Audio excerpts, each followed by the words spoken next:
Welcome everyone. I'm excited to kick off our presentation today. We're going to explore the fascinating topic of understanding the dual pillars of our economy. This covers both business in the private and public sectors.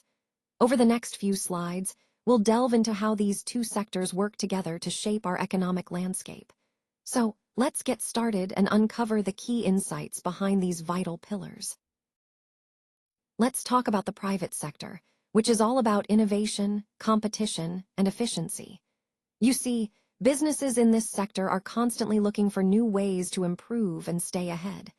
Think of companies like Apple, which innovate to create new products, or local cafés that compete to attract more customers. Even law firms compete to offer better services. These businesses are owned by individuals or shareholders, meaning the owners have a direct stake in how well the business performs. This ownership structure really drives the motivation to succeed and make a profit. So, in essence, the private sector is where entrepreneurship thrives, pushing forward innovation and efficiency, all with the ultimate goal of making a profit. This is a key part of our overall economic system because it fuels growth and development through individual effort and competition. Let's talk about service and stability. These are core aspects of the public sector that really matter to our daily lives. When we think about social welfare and essential services, we're referring to things like police, schools, and national defense, services that keep our communities safe, educated, and protected. Now, these services are typically funded through taxes and government grants, meaning the money comes from the public or taxpayers. This way, everyone contributes to maintaining these vital services.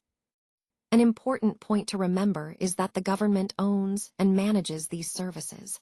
The main goal is to serve the public interest, making sure everyone has access to the support and security they need. So when we ask, what is the public sector? It's essentially the part of the economy that provides these services directly to us, the public, to ensure stability and well-being in our society. So let's talk about ownership and who really calls the shots. When we think about public ownership, it's owned by the public through government representation. That means the government acts as the steward, managing resources or services on behalf of everyone in the community. On the other hand, private ownership is held by individuals, partners, or shareholders. These owners have direct control and decision-making power over the assets or business. Understanding who owns something is key because it influences how it's managed, its priorities, and even its purpose. Public ownership tends to focus on serving the public interest, providing essential services, and ensuring accessibility. Private ownership, meanwhile, is often driven by profit, innovation, and efficiency, since the owners are directly invested in the success of their assets. Ultimately, the question of ownership comes down to who calls the shots, who has the authority to make decisions, and how does that influence the way resources are used or services are delivered? Recognizing these differences helps us better understand the broader themes of governance, responsibility, and control in any organization or system. When we look at success in the context of social welfare, it's all about ensuring that everyone has equitable access to resources and services. The primary goal here is serving the public interest, making sure that societal needs are met fairly and efficiently for all members of the community. Now, contrast that with the private sector, where efficiency is often driven by market competition. The focus shifts to maximizing return on investment, or ROI, which essentially means generating the highest profit possible for owners or shareholders. Here's the key point. These different goals lead to fundamentally different operational strategies. The public sector is motivated by social good and fairness, while the private sector is driven by profit motives. And understanding this distinction is crucial because it highlights why their approaches to service delivery and decision-making often differ. The core idea is that the profit motive versus the goal of public service shapes how each sector operates and prioritizes its actions. Let's take a closer look at the various sources of funding that support our organization. When we talk about public grants, we're referring to funds provided by government agencies to support specific projects or initiatives. These are often tied to government budgets, which allocate resources across different sectors. Income and sales taxes are major revenue streams for governments, and they directly influence the amount of public funding available for organizations like ours. Public funding, in general, is critical because it often comes with fewer restrictions and can support large-scale projects. On the other hand, we also rely on bank loans, which are borrowed funds that we need to repay with interest. Private investments are another important source. They come from individuals or companies looking to support our mission while expecting a return or impact in return. Sales revenue is the income we generate from the sale of goods or services, and it plays a big role in our financial sustainability. Private funding, which includes donations and philanthropic contributions, is often crucial for mission-driven work. The key point here is that our revenue sources define our financial health and constraints. Understanding where our funds come from helps us plan effectively and ensure we can continue to fund our mission successfully. So, when we think about funding the mission, it's essential to recognize how these diverse sources come together to support our work and keep us moving forward. Ensuring essential services for all is a fundamental goal, and often these services operate as a monopoly to provide stability and universal coverage. Instead of competing for market share, the focus is on maintaining consistent and reliable access for everyone. This approach emphasizes the importance of steady, universal service, what we might call the public perspective. It's about making sure that no one is left behind and that services are always available when needed. On the other hand, the private sector approach is more about the race for better performance and innovation. Survival in this environment depends on being faster, more efficient, and constantly improving to stay ahead of rivals. This competition drives innovation and efficiency, but can sometimes come at the expense of universal coverage. So, when we compare efficiency and competition, we see two different philosophies. The public side prioritizes universal coverage and stability, while the private side pushes for innovation and speed. Both have their strengths and challenges, and understanding these differences helps us see how different sectors aim to balance reliability with progress. Let's take a look at some of the key differences between public and private sector employment. On the public side, you typically see consistent hours and strong benefits, which can provide a sense of stability and predictability. Public jobs often have structured pay scales, making it easier to understand your potential growth and earnings over time. This sector also tends to offer high job stability, meaning less worry about layoffs, which is a big plus for many people. However, there are some trade-offs. Public sector jobs usually come with higher layoff risks compared to private sector roles, especially during budget cuts or political shifts. Pay rules tend to be more flexible, but overall, career growth can sometimes be slower, although performance bonuses can help reward exceptional work. Switching gears to the private sector, job security and pay structures can vary significantly between different industries and companies. While some private jobs offer excellent stability, others might be more volatile.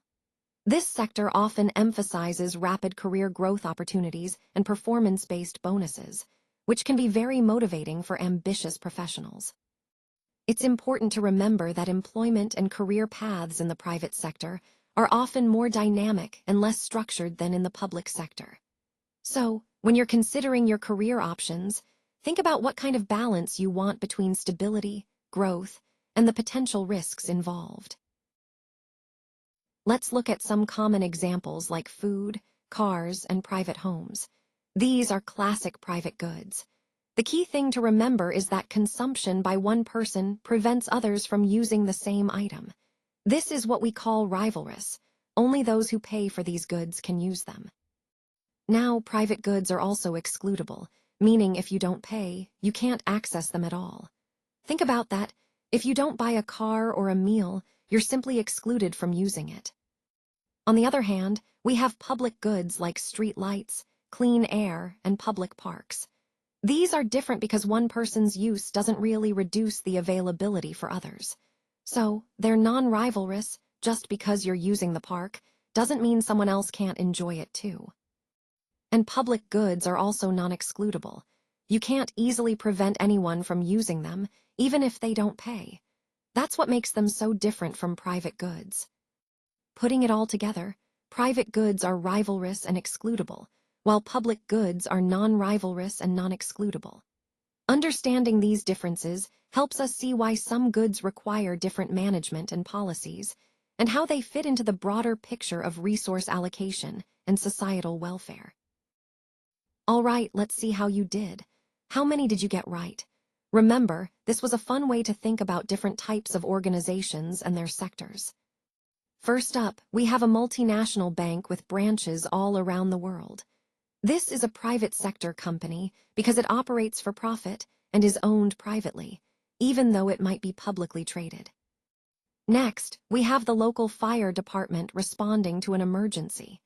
This is a public sector organization, as it's part of government services aimed at public safety and community support. Finally, there's a tech startup developing a new AI app. This one is also part of the private sector, because it's a private company focused on innovation and commercial products. So, when you're trying to figure out which sector an organization belongs to, think about whether it's driven by profit and private ownership, or if it's a government service serving the public interest. This helps us understand the role each plays in our economy and society. Let's take a closer look at how collaboration can really drive better results across different sectors. When we talk about education, for example, school facility management benefits greatly from partnerships that bring in private sector expertise to create safer, more efficient learning environments. In the realm of innovation, think about NASA and SpaceX. They've demonstrated how joint efforts can push the boundaries of what's possible in space exploration. Their collaborations have led to groundbreaking missions and technological advances that benefit us all. Moving to healthcare, hospital construction is another area where public-private partnerships can make a big difference. Combining public oversight with private sector efficiency helps build state-of-the-art facilities more quickly and cost-effectively, ultimately improving patient care. Infrastructure is no different. Toll roads and bridges often require large investments and specialized expertise. By working together, private companies and public agencies can deliver these projects faster and with better quality, ensuring reliable infrastructure for communities. The key takeaway here is that by combining private efficiency with public oversight, we unlock a powerful synergy. This is the essence of public-private partnerships, or PPPs. They allow us to leverage the strengths of both sectors, leading to innovative solutions, cost savings, and better service delivery across all these areas. This overall theme of collaboration really underscores the message of this presentation, that working together, we can achieve much more than working alone. Balance is really the key to maintaining a healthy economy. It's about finding the right mix that promotes stability, supports social welfare, and ensures essential public services are available to everyone. When we talk about the public sector, we're focusing on those elements driven by the government, like healthcare, education, and infrastructure. These are vital for social stability and equitable growth. On the other hand, the private sector operates in a different way. It's driven by innovation, competition, and the pursuit of profit. This sector pushes economic growth forward, creates jobs, and fosters new ideas and technologies. The main takeaway here is that neither sector alone is enough. A healthy economy depends on a balance, leveraging the strengths of both. This balance allows us to achieve sustainable growth, social well-being, and resilience in times of change. So, to sum up, a well-rounded economy depends on the harmony between these sectors, working together to support a stable and prosperous society.